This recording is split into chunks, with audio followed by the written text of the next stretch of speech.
I didn't notice the sound at first. The little thunk of a gummy vitamin bottle hitting the bottom of the kitchen trash, the drag of a sticky wrapper along the plastic liner, my son humming to himself as he did the chore he got $1 for. What I noticed was the label on top. It was my name, ripped from a prescription bottle, stuck crooked across the clamshell lid like a name tag slapped on the wrong shirt. I stood there a second, stupid with the kind of recognition that feels like a drop in an elevator. The top label said, Derek H., take one daily. Under it, another label, torn at the edge, the pharmacy's logo, half missing. 2 names, same bottle shape, wrong cap. Molly came in behind me, kissed my shoulder like always, and reached around me for the coffee scoop. She smelled like citrus-scented cleaner from the salon and the hairspray she swore she never inhaled. Trash day already? She said to our son, cheerful as a sitcom mom. He puffed up. Dad said I could do it, he said, which wasn't exactly true. I hadn't said anything. He'd volunteered because he liked being needed, the trait I recognized from a mirror. The sticker with my name on it stared up from a halo of onion peels and paper towels. I felt my jaw clench and forced it open. Hey, bud, I said, you toss anything else? Boxes, bottles? He shrugged. Just the gummies. They're gross, like Old Orange. We're not throwing those out, Molly said, too fast. She smiled, but the smile was glazed. I mean, they're fine, just not fresh. I'll get new ones. I thought you said they were gross, I said. They're fine, she said again. He just doesn't like them. The label on the clamshell read, Kids Multivitamin, in bright primary colors. My name, in small black font, sat on top like a bad joke. I am a data analyst. I spend 10 hours a day making patterns behave. My brain doesn't rest until numbers line up. On a good day, that makes me really good at my job. On a bad day, it makes me a man who can't ignore a sticker in a trash can. After school drop-off, after Molly left for the salon, after the quiet clicked on like an AC unit in the Arizona heat, I took the trash bag out. I laid it across the tile like a crime scene I hadn't asked to walk into. It's funny what you tell yourself you won't do, right up until you do it. I untied the knot. The smell of coffee grounds and onion skins and something sweet and chalky puffed up. I pulled out the gummy clamshell and set it aside. I sifted. I found the other label in 2 pieces, the half missing from the top. It was mine too, with the same prescription number I had memorized because it had kept my life from shrinking to a pinhole. Sertraline, 25 milligrams. Take with water in the morning. Then, Kids Multivitamin, chew one. I sat back on my heels and felt the most fragile thing inside me tilt. I have had years where the floor I walked on felt like glass on water. I had years where the water felt like thick night. The little white pill I take every morning sands down the blade. It doesn't make me someone else. It makes me someone I can stand being. The bottle had my name. The gummies had my son's mouth. The labels had learned to stack. I washed my hands slow, the way you do when you're not sure if your skin is dirty or your day is. The kitchen baby monitor sat on the counter dead-eyed. The camera pointed at nothing.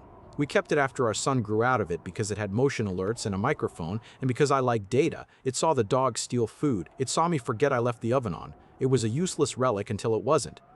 When the house is empty, silence is a character that tries to speak. I turned on the baby monitor, more habit than plan. The app spun. A timeline popped up. A motion alert from yesterday evening. Kitchen counter. I pressed play. The frame showed our kitchen from a high angle, fridge, counter, the edge of the sink, the trash under the island. Molly stepped into view. She had her hair up in a messy bun, the way she did at home, little stray pieces sticking out like commas.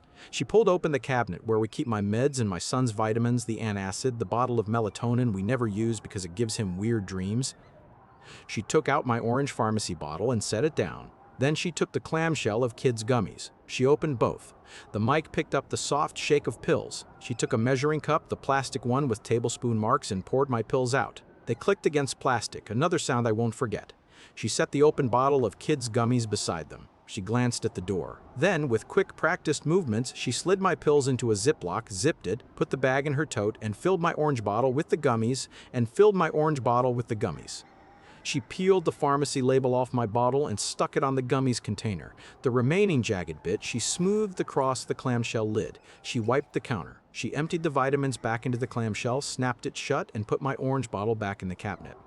She did it like a person stirring sugar into tea, like a person adjusting a crooked picture frame. Simple, easy. Loving if you didn't listen to the click of plastic on plastic and the sound of a life moving out of its lane. There's a feeling like a small earthquake inside your ribs. It isn't fear or anger, it's the realization that you haven't been mistaken. You've been convinced to doubt yourself. Gaslighting is such a soft word for a hard act. It sounds like the glow on a good evening. What it is an eraser pressed to your mind. I rewound the clip. I watched it again. My hands shook, not from the old depression, but from clarity. I remembered the fights that had drifted into our house like summer dust. "You're better without those," she'd said the first time I forgot to take one on a weekend and laughed a little too loud at a dumb video. "See, you're you." "I'm me because they sand down the panic," I'd said, gentler than I wanted. "I'm me because my brain has a broken dimmer switch and this is a tool." "You're addicted to the idea of them," she'd said. "You're stronger than you think, Derek." I believed her enough to doubt myself. That's the worst thing. She came home at 5 and tossed her bag on the counter. I was sitting at the table with my laptop open to a blank document like a shield. The baby monitor sat beside it, black eye pointed down.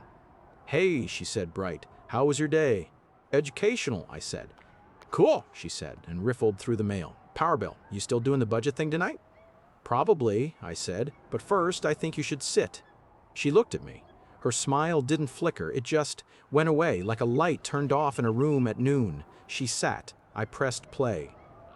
There's a moment when someone realizes you have the tape. Their body changes shape. She didn't deny, not with words, she tried with her shoulders. "What is this?" she said softly, buying seconds with syllables. "Yesterday," I said, "you're in our kitchen, replacing my medication with our son's gummy vitamins." "You're taking that out of context," she said. "There's no context in which the gummy bear belongs in my prescription bottle," I said. Her eyes filled, fast, too fast, a practiced flood. I wasn't cruel enough to call it that out loud, but I thought it. She leaned forward. "I hate what those pills do to you," she said. "You don't laugh. You go gray. You think the worst of everything." "I don't think the worst," I said. "I stopped thinking the world is ending with every noise." "You're so much better when you're raw," she said, pressing her hands together like prayer. "You're fun. You touch me. You're not a robot." "I'm not a robot on them," I said. "I'm a person with a steering wheel." "You're sick with discipline," she said, and there it was, the line she'd been building toward, the one she probably practiced with her friend who calls herself a coach without meaning a sport. "You're addicted to control. This is breaking you out of it." "This," I said, keeping my voice level, "is illegal." She blinked. The tears stopped mid-surface, like a faucet turned tight. "It's my house," she said softly. "It's my body," I said. "It's my brain." "Doctors just hand those out," she said. "They don't care about you. They care about keeping you dull." I had 1,000 things I wanted to say about neurotransmitters and balance, and the time a pill kept me from crying at a stoplight for no reason but electricity misfiring in my head. I didn't. I put the trash bag on the table instead. I took the 2 labels out and set them side by side, like exhibits in a case I never wanted to build. "You put my label on a kid's gummy bottle," I said. "You put the other half back on the trash like it would disappear." "Derek," she said, a warning and a plea in the same breath. "You're spiraling." "No," I said. "I'm climbing. That's what it feels like to you." She looked at the laptop. She looked at the monitor. Her pupils went small. When her tears returned, they were real, and that hurt me in a stupid, stubborn way. I wanted her to be a villain. She was just a person who believed her fear more than my stability. "You don't need them," she whispered. "You don't." "I need the life I built with them," I said. "I need to sleep. I need to go to work and not imagine dying on the I-10 overpass. I need to be the dad who can show up without shaking. I need to be the husband who doesn't turn every conversation into a test because my brain whispers, 'What if?' every 8 minutes. That's what they do. They quiet the broken intercom." "You're stronger than this," she said. "You're stronger than a bottle." "I am," I said. "I'm strong enough to get help, and I'm strong enough to tell you we're not doing this again." We didn't shout. We held the heat like an oven holds it after you turn the dial off. She went to the bedroom. I went to the porch and stared at the phoenix sky where the sun sets like a bruise you learn to love. That night, my hand shook when I brushed my teeth. I took my pill from the backup bottle I kept at my office just in case. I slept like a man who knew he hadn't imagined what he saw, the different sleep, heavy, honest. In the morning, I made a list. I do that when I don't trust myself, to trust myself. Call therapist, call lawyer, call doctor, print screenshots, preserve baby monitor video, document conversation as soon as possible. This is what a mind like mine does when life goes sideways. It builds a folder. My therapist had a cancellation. He'd heard worse and kinder stories. He listened with his chin propped on his hand like a man tasting a difficult wine. At the end, he didn't give me a lecture, he gave me words to hang on to. You're not fragile because you use a tool, he said. You're functional because you know the difference between feeling and fact. People scared of your boundary will call it a prison. That doesn't make it one. The lawyer was salt and pepper hair and quiet shoes. I explained without flinching. He flinched for me when I told him about the labels. I saw it in the small twitch of his jaw. This is not just a marital disagreement, he said. It's tampering with prescribed medication. It's potentially endangering you. You're doing the right thing, documenting.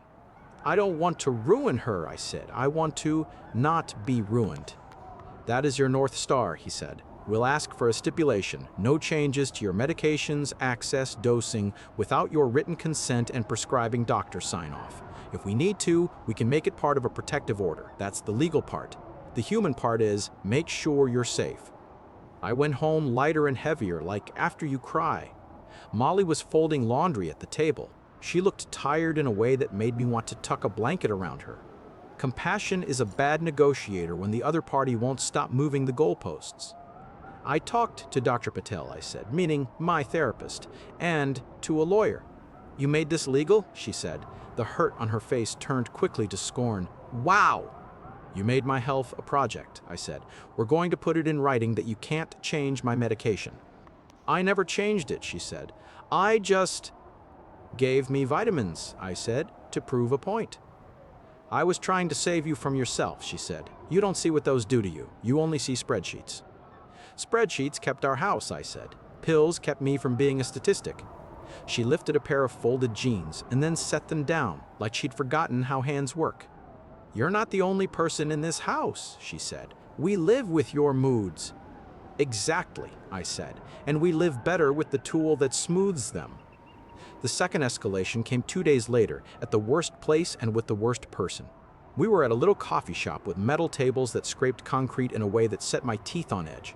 Molly had invited her friend, the one who calls herself a coach. Her name is Amber, and she wears loud rings that clink when she talks with her hands. She hugged me like I was a client she was about to bill. I want to help you both, she said, oozing empathy like it was lotion. I think you're addicted to the story that you're sick. I have a diagnosis, I said. So do a lot of people with bad days, she said. Psychiatry is a business.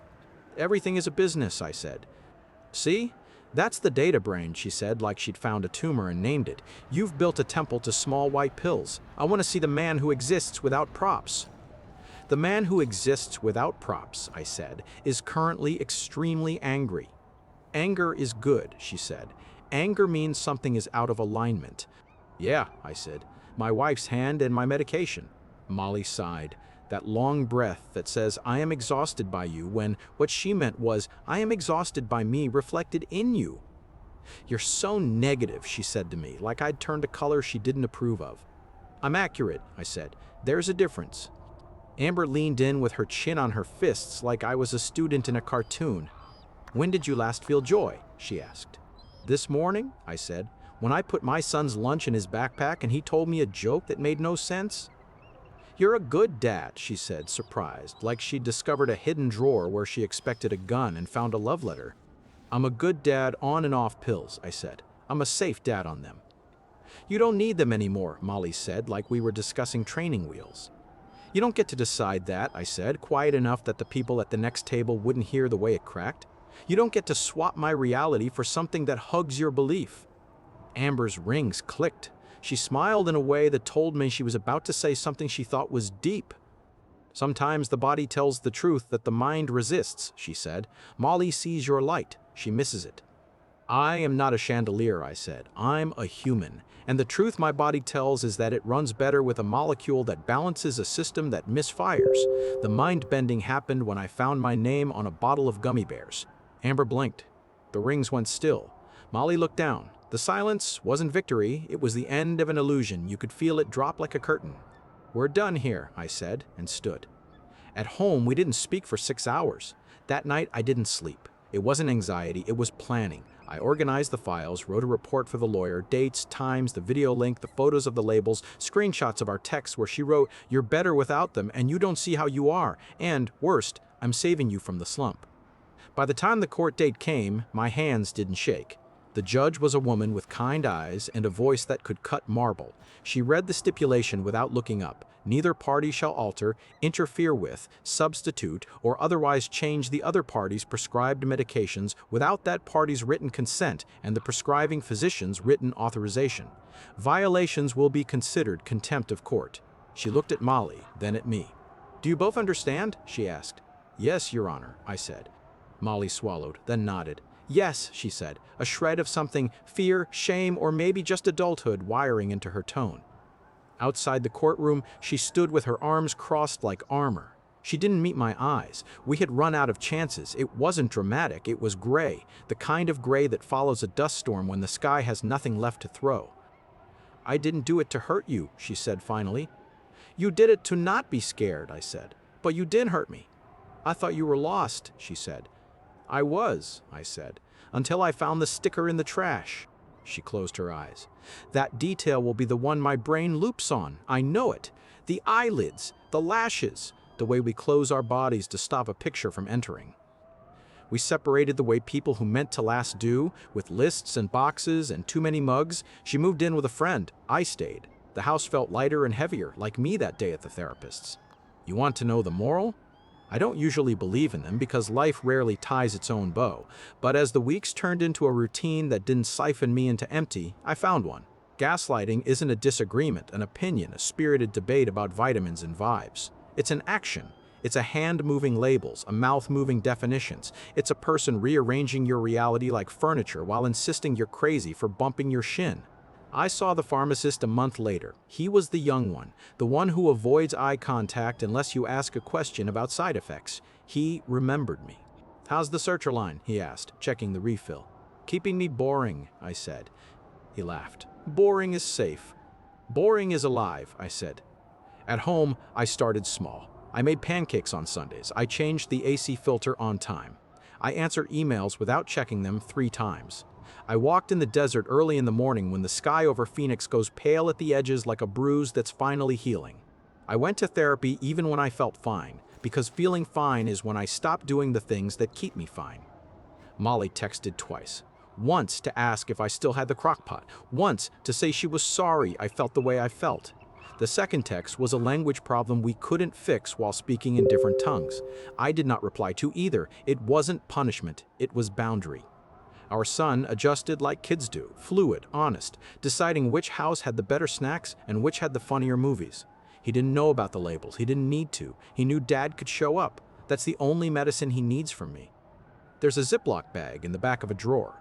It holds 2 torn labels and a printout from a baby monitor. I don't look at it much. It's not a trophy or a wound, it's a reminder. Never again will I allow my reality to be tailored without me in the fitting room. Not by love that calls itself tough, not by coaches who wear rings that click, not by fear in a pretty mouth. If you ask me who I am now, I won't start with my diagnosis or my job or my marriage. I'll say this: I am a man who got quiet, got help, and chose not to become a monster in someone else's story. Stability is not an accident. It's work. It's a bottle you open with water in the morning and a decision you make every night. Sometimes I think about the first thunk of the vitamin clamshell in the trash, the little sound that started a landslide. A trash can told the truth when the person I loved wouldn't. I'm not grateful for that. Gratitude feels like too strong a word for a day that broke. But I am relieved the truth didn't rot at the bottom of a bag. 2 questions for you. Where would you draw the line between protecting someone and overriding their choices in the name of love? If someone redecorated your reality for your supposed good, would you confront loudly or document quietly and set a boundary in court?